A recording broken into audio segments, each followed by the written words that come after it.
Welcome to Surfacing. In this episode, hosts Lisa Welchman and Andy Vitale spoke with Dean Broadley.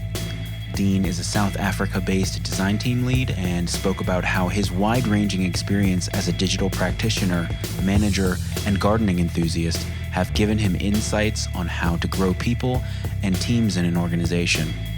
Dean also spoke about his perspective on digital innovation and new technology adoption in South Africa.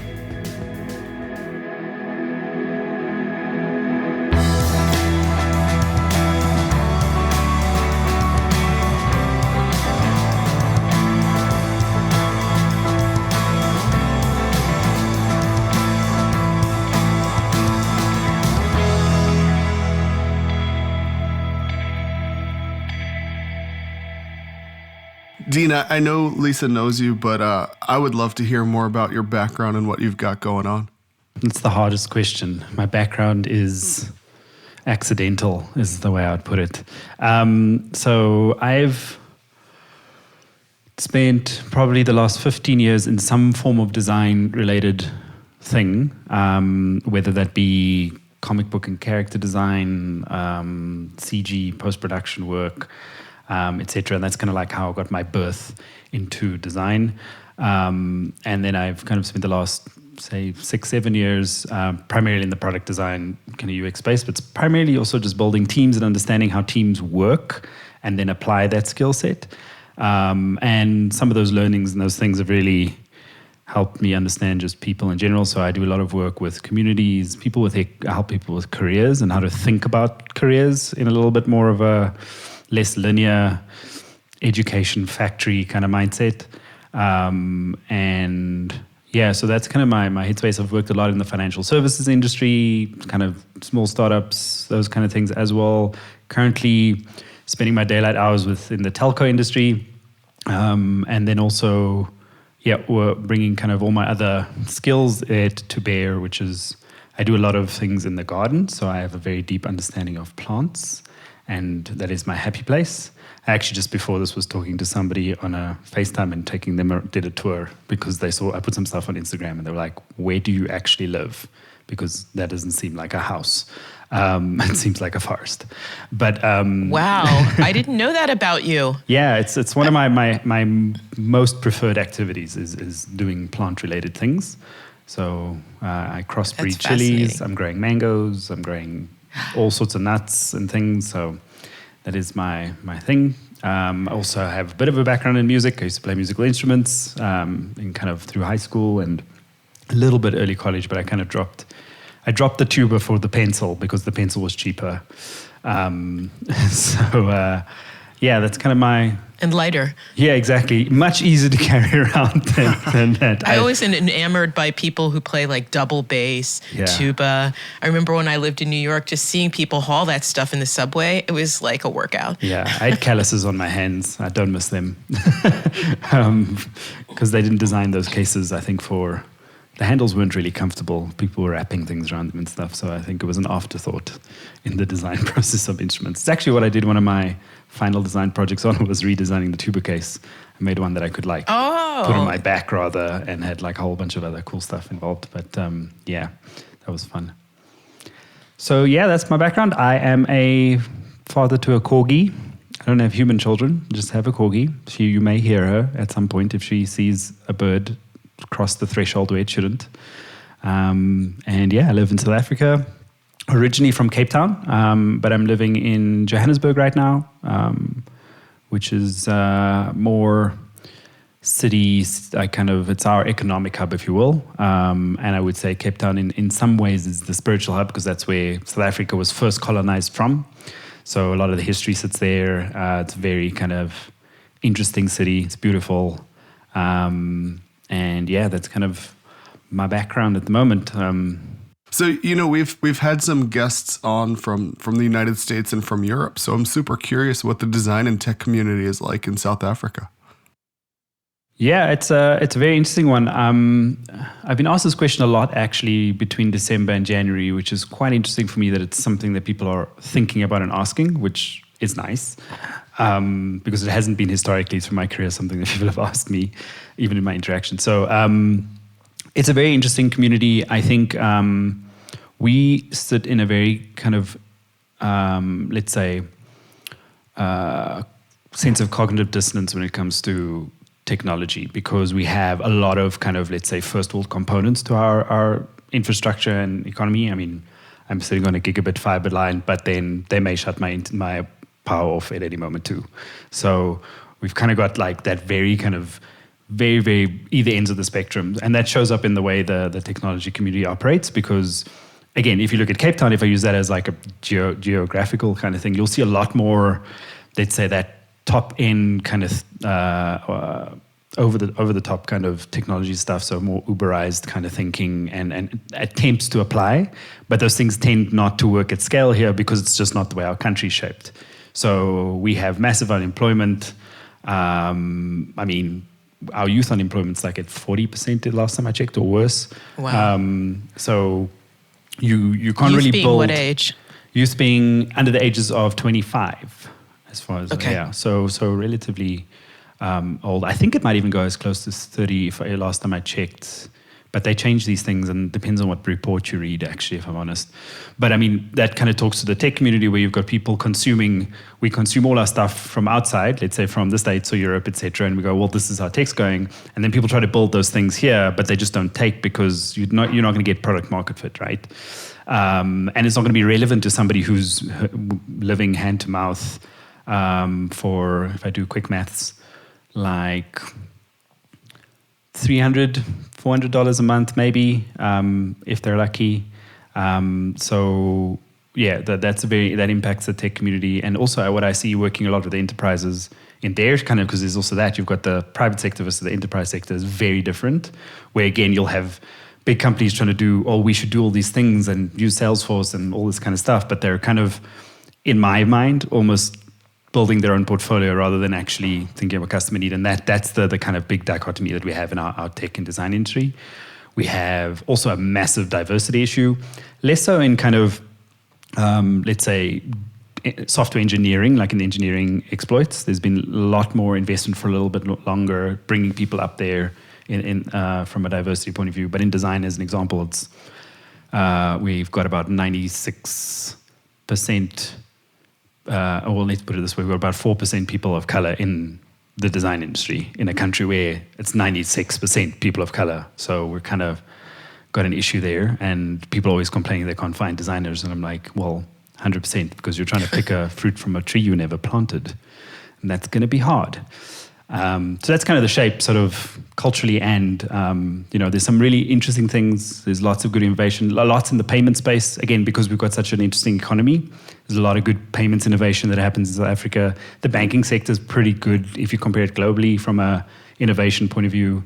There's lots of interesting things happening there. So I think that's also front of mind for a lot of people when it comes to technology in our country. But not as much as I would probably like around actual human-centeredness when it comes to that stuff, especially in the long term. I mean, do you think there are things that folks in the U.S., Asia, Europe, the rest of the world can learn? I mean, you talked a little bit about sort of that pay space. Like, what are the innovative things that are coming out of all of that you just described, which is this different kind of dynamic or unique kind of dynamic that you have? Are there things where you think, yeah, this would actually rocket out in some other places if people would adopt these practices? Because sometimes out of what others might perceive as difficult circumstances come some really interesting things that make a lot of sense. Yeah, I think it's a really interesting question, because I think it's probably both ways. I think our market the one thing our market also struggles with is having agency over their own kind of thought. Because of our history, we've always had like an external power of some kind, and that's happened over generations. And so people tend to think that decisions get made outside of themselves. So that's just one thing, because that also adds color to the thinking. However, one thing that I do think is really good, the best things that have ever come out of our market, in my opinion, are the kind of really scrappy, doing a lot with very little kinds of thinking. And so not overcomplicating, and I think sort of solutions. So I think almost, if you want to get to the truest version of an MVP, if you apply the mindset that people apply here, because they just don't have the funds, the technology, whatever, you can really look at how you could get to that at the base level. And if that could be bottled and used, I think it would be really powerful. so that you can actually understand that you could. I mean, I give a good example of like they were trying to get internet into a lot of the townships, and there was one township that figured out they were having issues with coverage. So they had enough kind of antenna in theory, but that wasn't getting to distance. And somebody figured out if they take like this really cheap coffee can and put it over the antenna, it boosts the signal directively. So you could get a lot more length of distance. And so they just recycle those coffee cans out, and then that worked, rather than now going to invest and dig up roads and do all sorts of stuff. It was like, literally here's a coffee can, and it seems to focus that beam, and it gets to the next antenna better. And so like it's little things like that I think really are interesting that get found here. And I also wish that our own, again, the question was phrased around, other markets looking at that mindset. I almost wish that we would look at that mindset a bit more, because we're so outward focused that we're looking for answers from the outside, and we're missing the magic that actually sits here already. I think that would be an interesting one. And I also think it would be a case of, I think what external markets could also do is just think less of, especially a lot of African markets, less as like around volume and revenue, but more of the kind of stuff I'm describing, because there's like, I think, a lot more deep value. And then again, to my earlier comment, you're not going to get that volume. Again, it's like trying to pick a fruit from a tree you never planted. I think that kind of thing is what the tech industry could do. And it's a lot of what I've kind of taken note of when chatting to some people, especially on even people issues in the workplace. We work in a situation, we've got 11 official languages, we've got every kind of religion you could hope for. And it's just something that we do and we understand. I'm not saying we don't have our issues. I mean, we have many issues. Ours is just a bit more in your face all the time. But at least you can see them. Yeah, exactly. And I think that's a lot of South Africans that move to Europe and the States comment on that. They kind of go, I miss when I knew who my enemies were. Like they were trying to have a fight with me in a way. Whereas this kind of undercover stuff is harder to deal with maybe. But yeah, I think... Well, thanks to social media, they're coming out of the woodwork. Exactly, whether we wanted to or not, 100%. So there they are. But yeah, I think that's an interesting one. I wanted to ask you about your Build the Humans, the Products Will Follow talk, right? Yeah. Which I sort of peeped out and looked at a bit of online. What's your thing behind that? What is your philosophy behind that?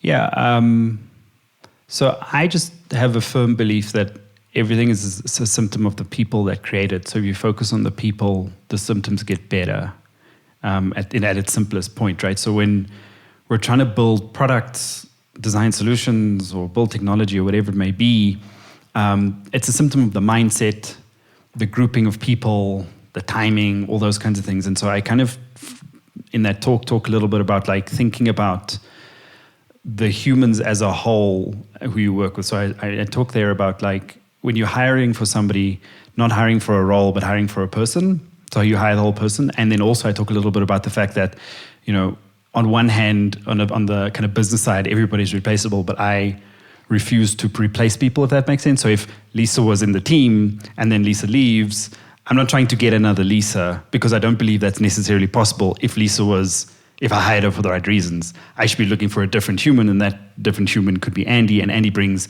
his whole life experience and then, yes, fills the kind of functional parts of that role, but then we should be getting that other value, and Andy should be getting value from us. And I think that just builds better products. I think you can spot silly mistakes that you don't necessarily have to wait for scale in production to find sometimes. And I might disagree with myself there as well. But that's kind of the premise of it. I also look at things like... Or you might be more likely to spot them. Yeah, right? Exactly. The likelihood of... This, yeah. Yeah, exactly. So like if Andy has a skill that has nothing to do with the job, that skill could be relevant to the job, but you just don't know that. And it won't go on a CV. It won't happen in an interview. But when I'm interviewing people, I ask questions and people are usually a bit flustered because I'm just like, so who are you though? And what do you care about? And, what don't you care about kind of thing? And so I'm trying to figure out who they are as a person, because if the value systems don't match, and even when I'm under the most pressure to fill, let's say, headcount slots, my HR teams will get a bit annoyed with me, but I'm just kind of like, I'd rather get the right person, whatever that may mean, because than fill a headcount slot with somebody at a drop of a hat and then figure out they've got all these other things that don't fit. They may not be a bad person, they just may not be fit for that area, culture, whatever. I'm going through that now, actually, the same exact thing, because we're trying to scale a team that's, about 40 or 50, and we're looking at potentially doubling that, or at least doubling it, potentially tripling it. And the first few hires, as I'm new to the organization, are so important.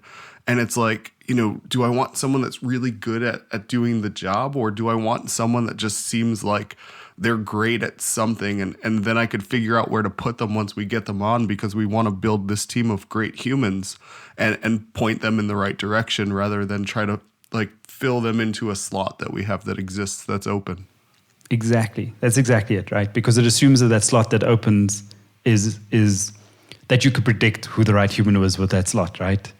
And most of us will know from our careers there's a lot of, again, accidentalness that happened in terms of your discovery, your curiosity that makes you who you are. And I remember this actually, the reason I started kind of thinking about this was actually at one of my very early jobs, where I had resigned, and then they did exactly this. They were like, well, we need to find another dean, and so can we write everything down that Dean does here into the job description? And I said to them, you realize that 80% of that stuff you're putting in there, I learned while I was here. And so what you're asking for is you're asking for somebody who's been through my kind of life background, my cultural background, have my level of curiosity before they get here, right? I just had the opportunity to do those things here, and so I acquired those skills and got good at them here in the time that I was here. I don't necessarily think it's fair to expect that there's going to be a large conversion rate of humans that are going to have all those things checked. Yes, maybe some of them, but I just don't think it's necessarily going to be true, because I was just like, oh, well, here's this thing, this CG thing that's happening. I'll learn this. And then I kind of fiddled around, figured out some stuff. I was like, oh, we can use this in our campaigns or our marketing. Cool. We did. And nobody else was, there were a few people that were doing, but it wasn't at scale, right? And so again, that's why I kind of say you can't really you've got to get out of the replacement mindset and more of like, well, what new thing can we create in that space? And which human could bring that? And it also just means you have empathy for the whole person when you work with them. You don't treat them like a unit of skill. So you don't go, there's developer 1, 2, 3, 4, 5. You actually understand that those are people with hopes and dreams and frustrations and all the rest of it. So that's kind of my view. Yeah, so you mentioned that you ask some questions that really catch people off guard. So I just wanted to kind of ask what some of those questions were that you asked to understand who people are as humans rather than the skill set that they have for the job. Oh, yeah, sure. One of the ones that I ask is like, what is one thing that you're most proud of in your life that has, and it doesn't necessarily have to do with work? And I think, one of the questions or the responses that has stuck with me was, I had a lady who said, well, she finally managed to keep a plant alive for longer than 3 weeks. And I was like, well, that's interesting. Obviously, I'm a plant person, so I was like, well, now I'm really interested. You were judging. Well, you were like, no, I was just like, because I meet a lot of people that are like, I can't keep a plant alive. But and then I dug into it. And what I got out of that, though, was that even though she had lots of failure, she was like, I'm going to get this right. And that was like her personality trait that I was like, okay. And if I'd asked her like, well, how can you describe a way where you have grit or whatever, people are going to not really know how to answer that. But if you ask them something that they're proud of, people are taken aback a bit because they're like, what am I proud of? And they maybe haven't thought about it before. But when people do eventually find that answer, you also know that it is something that is authentic, right? So people will talk about things in their family, things that they've overcome, or a thing they've, like an achievement, and maybe it will be linked to work, and that's totally fine. But that's one of the things I ask, because I also like to get like what I refer to as, because we drive manual here, I refer to as clutching out. So clutching out a gear and like interview gear and get into like just conversation. I find that question also helps them kind of go, okay. And I have had a few kind of people who are very quite rigid. They're like, you're not asking all the normal interview questions. And I was like, 100%. That is why I do it, because you can't practice for the chaos of life. So here's your first taste of chaos. Meet Dean, kind of thing. So yeah, that's one of the things I'll ask. I also ask about things that frustrate them, or where things they're least proud of, or things that they kind of feel that is unattainable. And then I try to dig into why do they think those are unattainable? Like, why do they wish they were further in their career or in their life?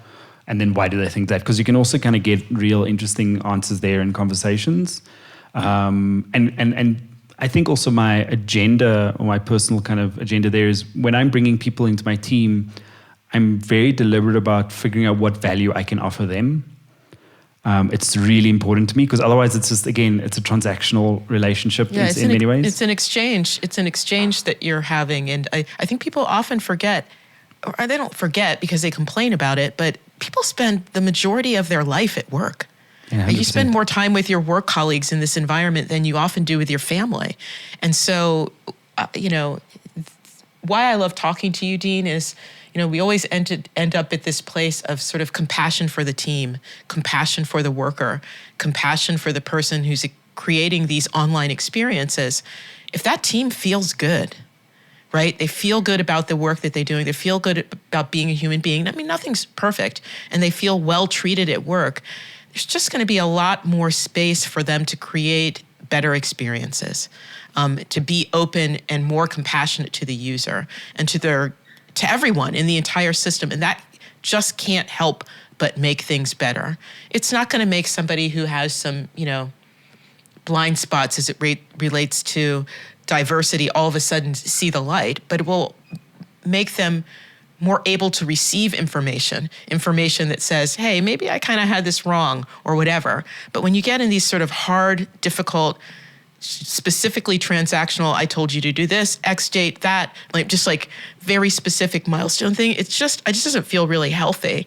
So I guess this is just my way of maybe asking, what do you think are, people are talking a lot about design ops, and Andy knows that I'm suspicious of designers creating design ops teams, because ops is a thing and design is a thing, and I'm not entirely sure designers know how to do ops, but we got to get it together one way or another. What would be the things that you would do, or what are the hallmarks of a good design team? Yeah, I think it's exactly that, and I think. I often am a person who observes, so I do stand out of a group, and I spent a lot of my childhood being out of society or whatever. So I you were a monk. I was very much you were a tuba don't monk. Fit anywhere, so I'll watch how this thing works, right, and see how group dynamic works and all the rest of it. And so I kind of look at it very empathetically, because I can generally find myself on either side of the conversation. And there's never just two sides, obviously. So I think the things that are the hallmark of good team are shared understanding and trust. So shared kind of empathy and trust are hard earned as well. So it's not just a we're holding hands running through flowers kind of situation, but it's I know in this situation, Dean gets frustrated because of X, Y, and Z. Right. And then I know also internally with myself. So I think the other big hallmark is individual and then team self-awareness. So, and that's again a thing that is incredibly hard earned, so that I know when I'm irritable or whatever, my team knows with me, and I refer to it as showing you're working, especially as a leader. So not just asking and giving answers, but really showing you're working of, I need us to get here. This is why I think we need to get here. And this is how I arrived at that, so that your team goes, okay, we can see where he's coming from. And teams that have those kinds of conversations navigate much harder problems better, because things are fine. And again, it's real teams are the ones that survive strife, not the ones that make loads of money when things are easy, right? Because that's just all dopamine. And again, holding hands running through flowers, that's easy. But it's when the field of flowers is on fire and you've got to figure out how to kind of survive that. That's different. So I think that's definitely a thing that when teams figure that out, it's really, really good. I mean, my team, I'm thinking of a particular team now, but they also, once we figured out that I actually had ADHD and it was pretty extreme, my team also would initially get quite frustrated with me in reviews, because I would literally see a squirrel or a bird, because when living in Cape Town, there's lots of things going on. I'd be like, oh, there's a thing. And then I'll think about some other stuff and I'm going down that path. And they just eventually pivoted their behavior, and they would just go and stop and pause. Because it wouldn't be for very long, but then once I come back in the room, and they would just go on again. Or if it was really urgent, then they had good communication methods of going, okay, hey man, how's it going? And then I'd be like, oh, because they also know I'm also somebody who likes to say the truth in jest. And I think that's also something that's a hallmark of a really good team, that doesn't take themselves too seriously, is a really, really important one, because things go bad, right? And people who take themselves too seriously, the brain kind of has few options there. It either has to find something outside of itself that's to blame, or inside, which is a little bit more harder, and so then you kind of collapse, and so it either turns into fight or collapse. Whereas if you don't take it too seriously, you kind of look at it more objectively, say, how did we get here? Okay, we did a thing here, or I did a thing here, complete stuff up on my part. Let's figure out how we kind of get it. And then again, another thing is, I always say, is like a team who can figure out how to figure it out. That's the skill on the skill level that I think is really important. Because it's not all in books, unfortunately. And even if it is, you still have to, run the race to know what it feels like. There goes my dog. So as a leader, how do you create the space for the team to achieve that dynamic? Demonstrate it yourself first is one of the things, depending on where the team's at. So like if you're arriving in a team that's pre-existing and you're a new leader, it's very different to having the opportunity to build from scratch, having done it both times, or both ways rather. And like it's very, very different, because obviously you can craft some things, you can set some cultural guidelines from the start when you're building a team from scratch. And I think one of my most successful teams was done that way. I was like, the only thing we're kind of dictators on is culture in a way, so that we don't let in, as far as makes logical sense or fair sense, certain cultural non-negotiables, let's say. So one of the things I'll do is see where and assess what's happening with the team, and then by demonstrating, let's say, making a mistake publicly or in a thing, in a forum or in a review, it's always amazed me how much people will go, okay, but then if he can do it, then it's okay for me to do it without you having to say it. Because words are fine, and then they work with some people, but mostly not in my experience with most people, because they can't feel that yet. They have to be in the situation. I'm also one that never punishes proactivity, attempts, curiosity, any of that kind of stuff, because I just think it's silly to have that kind of mindset. So if somebody produces something that's, let's say, and is not fit for purpose for what we were aiming for, I kind of when I was learning design at high school, I had an amazing design teacher, and he had this thing of when you're coming up with ideas and stuff, anything you don't want, you crumple up, but you don't throw it in the bin, you throw it on the floor. And we had all the different years in the same design class, and you eventually were walking through like kind of a mid-shin height thing of paper. Wow. That's great. The thing being that if you were ever working on a project that you were struggling with, you could reach down, pick up somebody else's mistake, and crumple it, and it could inform what you were thinking about. And the amount of times I did that, and it really did help, was awesome, because it's a completely objective piece of information, but it came out of somebody else's brain, and they were trying to go somewhere, and that stuff still lives in that artifact. So what I'm always doing with teams is going, okay, nothing's wrong, but nothing should be thrown away as far as possible. And I find a lot of teams do that. They'll throw things away. So even if you're in finance or ops, whatever, you'll go through documents and versions and operating models or design versions, and then you get feedback, and then you change the thing you're working on, but like versioning gets lost a bit. And so what I'm trying to get teams to do is like, okay, but keep it, because you never know when you tried something out that may be fit for purpose later. That's why I kind of use the phrase fit for purpose. So I think that's also a great way to create the space for people to then do that with others. So when leads are doing it with their team or peers are reviewing with one another, they kind of have that understanding. And then we write it down as well, so that people who are then subsequently joining kind of have this charter around how we operate. And I think it's also just consistency is also important in behavior, because we're pattern creatures. So if people can't kind of figure out what your pattern is to a certain degree, that also kind of means that I always say, in the absence of clarity, because patterns can create clarity, is people fill in the apocalypse in that gap, and nothing in between. They're just like, and end of world. So if you can try to create that clarity, I think that also creates good space for people to then kind of go, okay, this is cool, this is okay. And then just constantly asking for feedback, I think, is another thing that creates the space. So I will ask my team constantly, are they getting value? Am I providing value? where are they feeling pain or frustration from me, and then I will tell them whether or not some of that's intentional as well, right?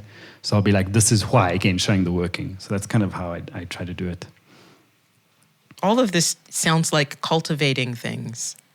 And so tell us about your garden, right? It sounds like, the skills that it takes. I've never had a large garden. My mother was quite a gardener and sort of grew up in a farming environment. So I know about plants and growing them and things, but mostly for food, not for, the classical garden with different types of flowers and things like that. Yeah. But there's a patience that's required and an acceptance of things that you can't control. And so I'm seeing that reflected a little bit in your philosophy about how you work with people, which is great, because usually when people talk about teams, they even sometimes use this language of machine. Like, we're a machine. Our team's a machine. Right, the engine, all often, of this other kind of stuff, which are these things that we've architected, technology that we've made that haven't sort of spawned naturally out of nature. And so the language that you use reminds me more of this sort of garden side of like, look, there's stuff coming out of the ground. And yes, you can plant things, you can pull weeds, you can be intentional, but you also just sort of have to accept the weather and you have to accept different aspects. 100%. So in that context, one, I'd love to hear about your garden. And two, am I crazy making that analogy? No, not at all. I mean, I think probably only in the last kind of couple of years of my life have I really realized how much of that part of my life has actually informed how I look at people. And I've been able to verbalize it probably better than before. And I mean, one of the talks I even talk about is don't be a pot plant, be a crab. Which we can get into a bit later. It's very logical. Don't worry, it makes total sense. I was about to say. But yeah, I think it's interesting. There's a lot of things that I pull from different disciplines, whether it be the gardening or even woodwork, which is something that I do too around. And I think that's more on the patient side. I don't see the thing with gardening is it's less about patience actually for me, and it's more about the weather point you made. And it's actually something I say to a lot of people is to learn what to treat in your life as weather. And sometimes people are weather, right? So you don't get upset necessarily or grieved when it rains. You might be like, oh, we were going somewhere, now it's rained, but cool, you move on because you understand you have no influence there. And I do think that is true of much of our life, but because people are involved, we want to influence it, right? So traffic is a great example. I remember when I moved here to Johannesburg because it's a bigger city, etc. And I would sit, and I was getting a lift at that time because I hadn't kind of got myself set up properly. And I remember seeing similar people or the same people in traffic every day. And every day they were frustrated. And it's kind of like frustration for me is almost like you're surprised. I'm like, but it happened yesterday. And so what I choose to do then is go, well, this is weather, right?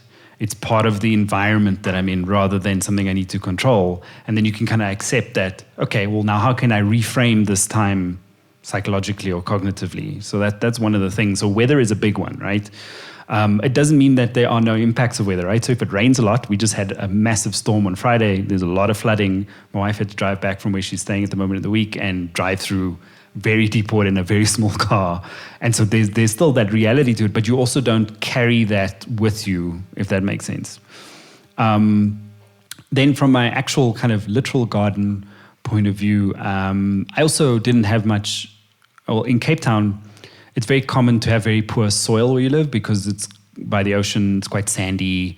Water will literally just sit on top of the soil and not go in. So it's hard to grow things there. So I also had to learn that type of stuff. But right now I'm like, I don't know, I literally, seeds fall on the ground and they just grow. I mean, I've got gooseberries growing out of the pavement, basically, in my driveway, which I've never seen before. So it's great here. So I grow all sorts of things here. I have, one of the reasons we bought this house was because I have macadamia nut trees, pecan nut trees, peach, apricot, almond, plums, mulberries, pomegranate, some baby avo trees, fig trees, pear, and then underneath those trees I've grown a bunch of ginger, so that's something I've done. And then I crossbreed chilies, that's a lot of fun. So I've got everything from like a basic jalapeno to Carolina Reapers, habaneros, cayenne peppers, scorpions, all sorts of chilies that I just kind of crossbreed. But and that's also a really interesting thing about, again, a great analogy that's probably cooking up in my head is that when you crossbreed a chili, you take the pollen from one plant, put it on the flower of another plant with like a Q-tip or whatever. But the fruit it'll make will be true to the plant still, but the seeds in that plant then grow the new breed, which is really interesting. So it takes a while. Yeah. It takes a generation. Exactly. Yeah. You've got to be willing to work with that season in a way, right? And that's something that a lot of people don't get. And that's actually why if you go buy these kinds of plants from a nursery, often it'll be labeled one plant, but then when the fruit comes out, it looks a bit weird because the nursery can't know. And also, chili plants they're especially with bees, they just get cross-pollinated all the time. So it's likely to happen. And then loads of the normal kind of herbs that grow: fennel, citrus or lime, lemon. What else is here behind me? Mint, oregano, all the other kind of herby type things. I also grow citronella because mosquitoes love me the most of all humans. Yeah, I'm in that club too. Yeah, I don't know what that is. I've read many different theories around mosquito attractiveness, but it's just insane. They just dig me. I stayed in Brazil for a short time, for like 3 months. I did an exchange there. What a nightmare. And I'd be in a room of 30 people and I would be annihilated and everybody would be fine. Yeah, the one mosquito will come in and chew you up repeatedly. Yeah. Yeah, so I mean that's kind of the shape of the garden I have at the moment. There's much in the woodworks. I'm experimenting with mushrooms, like to try and grow different kinds of mushrooms in my greenhouse. Because here we have a very kind of wet, humid, hot summer, big thunderstorms, that kind of thing. But then no rain in winter, incredibly dry. Like the air gets really dry, cold, not super cold. In the evenings it can get in the minuses, but that'll be 1 or 2 days in the season, but it's more the dryness, and that's also something that I've had to kind of figure out with plants, because some plants don't like that dry, and so that's why I've got the greenhouse to try and help manage the humidity. But there's definitely a big parallel between the stuff I've learned through gardening that I see in people. One of the things that I've also figured out is that, like, my greenhouse it's got the panels are kind of UV protected so that the plants it gives them the best chance of sprouting, etc. So you can grow really beautiful plants in the greenhouse and ideal conditions. I've got automated watering and misting stuff in there. But what is interesting is you can grow a really big plant in there. If you take it out and put it in the full sun, it hasn't hardened, so it doesn't have the UV protection it would grow if that thing had grown out in the soil. And people are kind of similar in a way for me as well. Is that if and I've seen this with lots of juniors, that if they don't have some strife in that early part of their career, they don't know what real strife is. And so then when anything hits them later, they kind of fall over. And so that talks to a bit of resilience and perspective, right? I mean, some of the best product designers I've worked with spent the early part of their career working in, more often than not, in really difficult, terrible, mostly advertising agency situations. And so when they come into a place where they're doing product design or UX, they're like, well, I have time to think.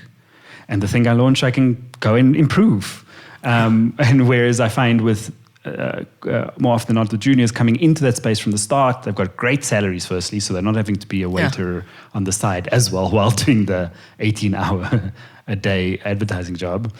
They've got loads of budget, all the tools they could hope for, and the time.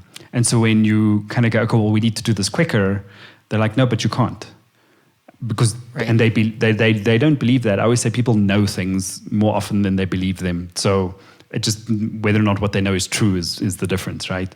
So they know that they don't have time because that's their entire experience. And so my job there again is either through demonstration rather than having some form of verbal tennis match. And I've done this several times with some of my designers where I'll just sit down. I was like, cool.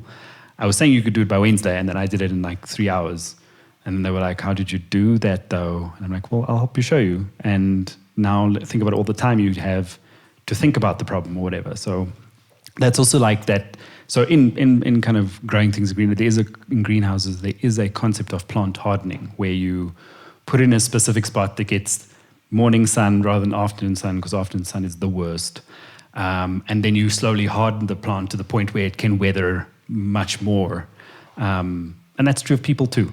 And I think, and that's also where the pot plant thing comes in, where if you treat yourself as a pot plant, you kind of rely on everything outside of yourself to give you the right place, the right nutrients, the right water, the windowsill, wherever it is, for your growth. And it came about when I was doing some mentoring, and quite a few juniors in the session had said to me, well, they said they had left companies because they didn't like it. And I asked them, well, what's the main reason you left?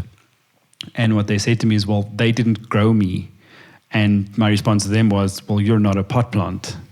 So you need to figure out how you grow yourself to a certain degree, right? And I think that's the fundamental difference around, like, especially when people think about their careers or their teams. Again, it's like, what do you think is external and is out of your control, right? So knowing the difference, again, between the weather components and the stuff you can actually influence. And then the other way to look at pot plants is like, who are pot plants in your life? So we do this a lot with our managers and our leaders that we don't necessarily work well with sometimes, or we have a difficult person, where I've had once where somebody was really struggling, was really not dealing well. And I just asked her, well, how long has this been going on? Or how long is it? Well, she said for like 3 or 4 years. And I said to her, but then it's kind of your fault now. That's what I said. And I said, why I'm saying that is no human outside of you is there to change for you, whether that's your manager, your friends, or whatever. They're living their story, right? And so at some point, if you've tried many things, you've got to kind of, one of the strategies you can employ is go, well, that person is just a pot plant. So what do you do with pot plants? You give them water, you make sure they've got sun, and then you move on with your day, right? And so you figure out what are those things, and you've got to almost get a little bit more transactional, because humans are, as we understand, diverse, which includes their level of sanity. And so sometimes these things are going to be difficult, and a lot of the time those people are just not going to change for you, and that's okay. It's not their job to, but you've got to figure out how you can live your best version of your story in that scenario. And so that pot plant analogy really helps people, I think, because we all have seen a pot plant, or we either have some form of plant in a pot, and so we can understand, okay, well, yeah, I'm not thinking about that basil plant right now. But it's still alive, and I give it what it needs, and I'm happy, and it's happy. So it's kind of like that in a way. I love that analogy. You know, we invest so much time and resources into training and developing humans, and which we should. But, you know, they also have to take the initiative and take that training and be able to apply it, and be able to look for different training and let us know and help us understand and see, like, how we can continue to tailor that training to better suit their development. I do want to take it back to plants for 2 reasons. Sure. One, I live in the Carolinas, and you mentioned, you know, Carolina Reapers, and you mentioned just that cross-pollination of developing new variants of peppers. And smoking Ed Curry, who's like the godfather of doing that, is close by. And I haven't had a chance to visit him yet. The Reapers I don't do well with, but everything else I can kind of tolerate spice. My brain went there, but my actual question is, I just got a veggie pod. I don't live in a place. I live in the Carolinas, like I said. It's not super fertile soil. It's a lot of clay. Yeah. So we're going to try to grow vegetables in like an elevated pod so the chipmunks and the rabbits and everything else don't eat it. Like, just looking for some advice. Like, what can I expect? So it depends on the plants that you're trying to grow. What's the annual rainfall like there? Yeah, you know, we've got rainy seasons in the summer. It's relatively wet. I don't know for sure the annual rainfall. I guess that's research I have to do already, but it's a lot of like vegetables that we can eat. So small. But it's primarily summer rainfall, right? Is that what you're saying? Or is it like spring through like summer. And any snow? Very little. Like, okay, awesome. Usually nothing measurable. Okay, yeah, no, I just asked because the big thing with plants is the microbiology in the soil, right? So one thing that a lot of people don't necessarily realize with plants is plants don't, I might be misquoting, but they don't technically take their nutrients from the soil. They get the nutrients from the fungus that's in the soil that's breaking the stuff down. And so when you have very high extremes, and clay and extreme sand soil struggles with that, for that fungus, the mycelial network to actually start producing. And so if you could, depending on the vegetables, what you could just look at is if they've got very fine roots, they'll struggle with the clay. So amending it with lots of plant material, compost, etc., will help a boatload. And this is also something I've learned through watching my plants die when I moved to Johannesburg, because there's also more clay here than wherever. And I would usually mix some of the local soil with some of the stuff I've bought or some compost I've made, and then all that would happen is the clay would go all the way over time to the bottom of the pot and then harden, which meant that when I was watering these plants in winter, the plants would then hit that thing and then actually get root rot. And especially with peppers, they suffer from that a lot. They need a lot of drainage, and they would just die. So that's something to probably watch out depending on the vegetable or whatever you're trying to grow. But things like carrots, etc. I mean, they're pretty hardy. They like firmer soil than people anticipate as well. So there's a whole thing about no-dig gardening. I don't know if you've come across it yet, but basically people, there's generations of farmers will still agree or disagree with what I'm about to say, but the concept of tilling soil. And the counter argument is that you mess up that mycelial network I was just talking about, like the fungus and all the rest of it, which actually creates the nutrients. And that's why you've got to add all this fertilizer and all these things afterwards, because you've now messed up that natural process. And so carrots are a great example where there's a guy, I can send you a link afterwards, I can't remember his full name, but it'll be in my YouTube history. But where he's done 2 kind of beds over a long period of time, one where he's done tilling and one where he's done no dig.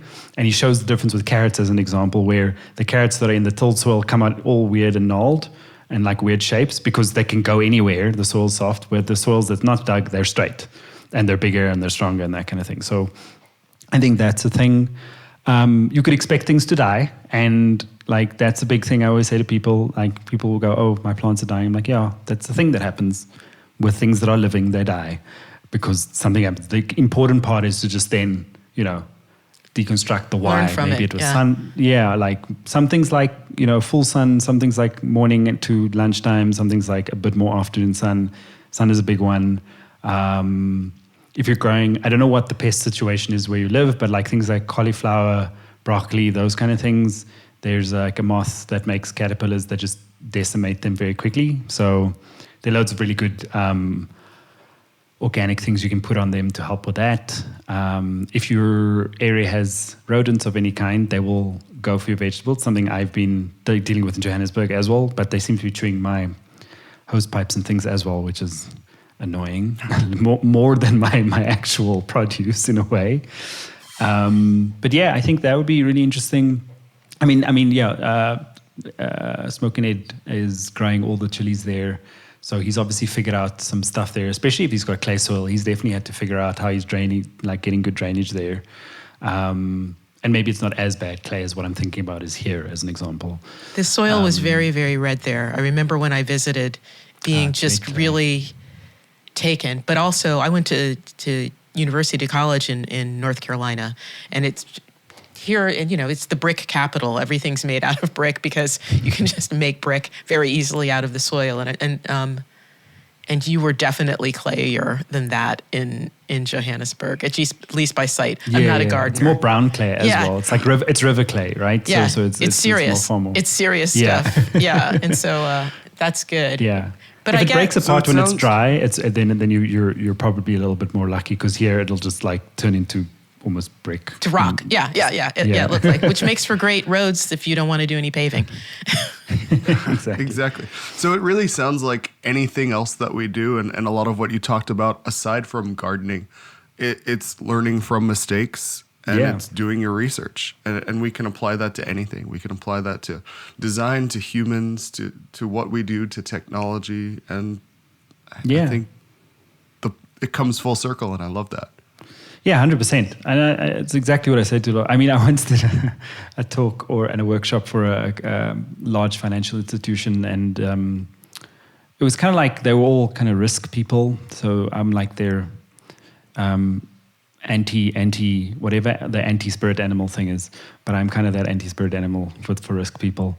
I was talking about mistakes as an example, right? And one of the questions I got there, which has stuck with me to this day, because I'm really I like to like reverse engineer people's mindset so I can try and better myself sometimes. And he asked me, he was like, okay, I get it. Mistakes are good. When you make them, you learn things. But how do you know which mistakes to make? and I was like, okay, hold on. Okay, this is really interesting. you're missing kind of a critical part of the point. Yeah, exactly. But he's like, he wants to do this, but he still has this thing where it's probably, again, education, organization, lifestyle, whatever, as kind of put him in this box of things have to be right the first time, right? And so what I say to him is, well, the way I look at it is I assume the mistake is going to happen. I don't know what it is, I don't know how bad it is, but it's going to happen. But what that lets me do is start. And so once I can start, then I can kind of be more sensitive to how is this going, right? And then not necessarily attribute the whole mistake to me, but more about you can only make decisions with what you know now, your past experience, etc. And then this becomes a new experience, which then helps you make better decisions in the future. And it's also one of the things that I've always said to people, and something that's interesting is that one of our greatest strengths as human beings is that we learn through experience. We make mistakes, we learn. One of the greatest weaknesses of human beings is that we learn through experience only. So sometimes we have to feel, and it's like we see this with kids, we're like, don't run there until they fall, until they knock their head, graze their knee or whatever it is, then they understand. And the same is, and that doesn't leave you, I believe, no matter how old you are, because you have to feel the problem. And we've seen this with COVID, right? I think if the virus lit you on fire, we would have solved it a lot quicker because we're good with fires. We're not so good with invisible threats that are slow release, like climate change, etc. And so until people started feeling this thing close enough to them, their families or whatever, then you kind of get this thing of, okay, this thing is real, which is kind of a pity. And that kind of talks to how we have dialogue in our society, and who we trust and why we do or don't trust those entities or people. So, but yeah, that's a whole nother can of worms. I think with COVID and with your gardening analogy, just briefly, is, you know, I'm reminded of that hothouse potted plant, right? I think there are people who have their experience of living is in a hothouse environment, and they didn't realize that. 100%. Right? And so all of a sudden that's gone. And I think some people just aren't tooled to understand that they're not in control, right? I think not understanding that environment was constructed in order for them to have their absolute best life all the time, right? And so people who are used to that, and I'm saying this very broadly, I mean, you can sort of poke holes in this and as a generality, but I think, you know, a lot of people have had a little bit of an experience in understanding that, wow, life can really go sideways. And for some people who are, you know, adults and long adults, this has been, you know, they've never had someone in their family die of cancer or lost a child or any other really tragic thing. For a lot of people, this is their first sort of wake-up call of like, oh my goodness, you know, this isn't really necessarily going to be engineered for me to be able to do everything that I want all of the time. And so that's been really fascinating from a people perspective, just watching everyone's varied reactions to this, even if you just push away the politics of it, particularly in the US and in other countries as well, and just look at people and their various reactions. It's very telling. But anyhow, one last question, which is, you know, the big broad question for you is, you know, what's next? We've talked about so many different things. We didn't touch on music, so maybe we'll do that some other time.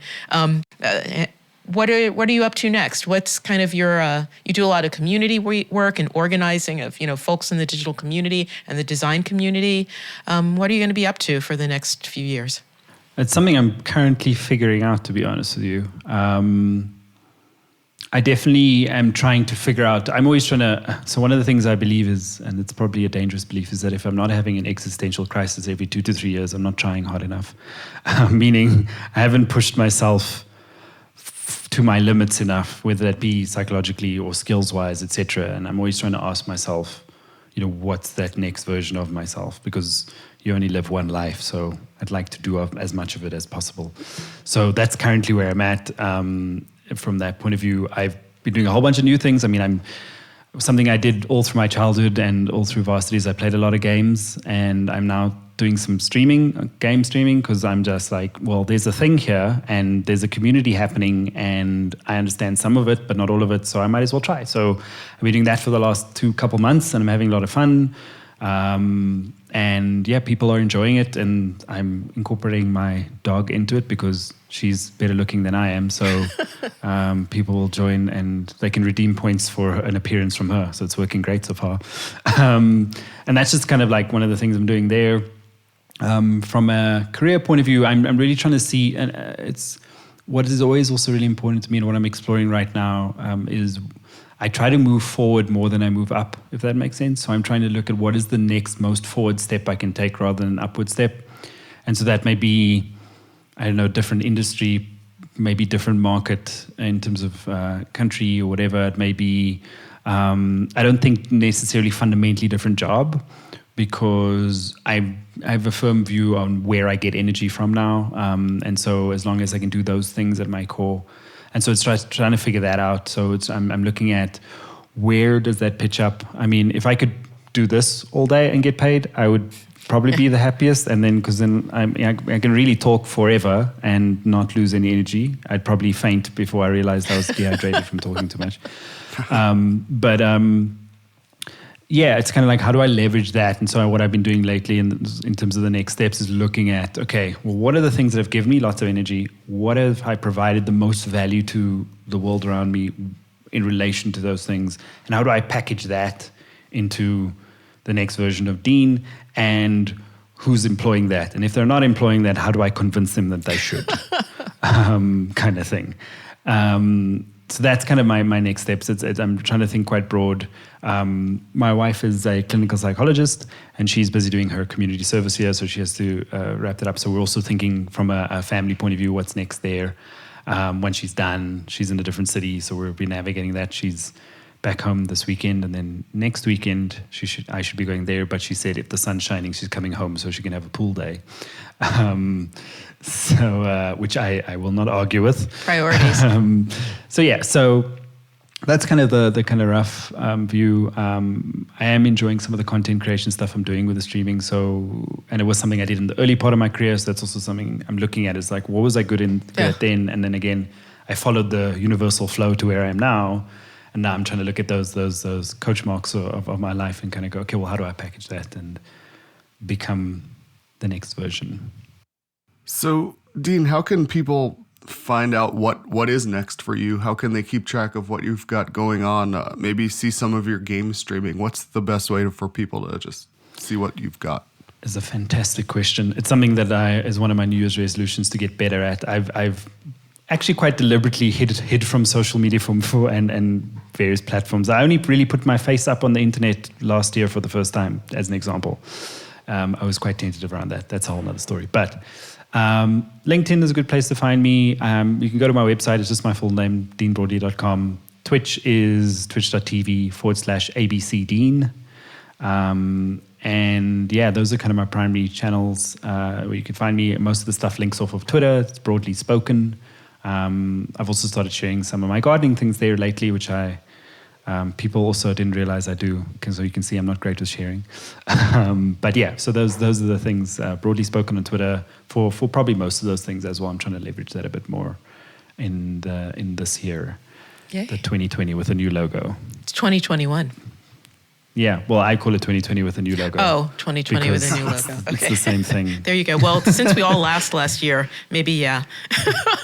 Exactly. Maybe you don't even need the new logo. Well, thank you so much for your time. It was really great to talk to you about all the things. I appreciate you having definitely. me on. I would love to come back anytime you want me. I can talk about all the things. Fantastic. Thanks for listening. If you enjoy surfacing, please rate, review, and follow us wherever you listen to your podcasts. Also, consider supporting the podcast on Patreon at patreon.com/surfacingpodcast. On the Surfacing Patreon page, you can support the podcast or become a member and gain access to exclusive monthly Ask Me Anything podcasts with Lisa and Andy. If you have suggestions for guests or a topic you'd like to hear about on Surfacing, please reach out via the contact form found at surfacingpodcast.com.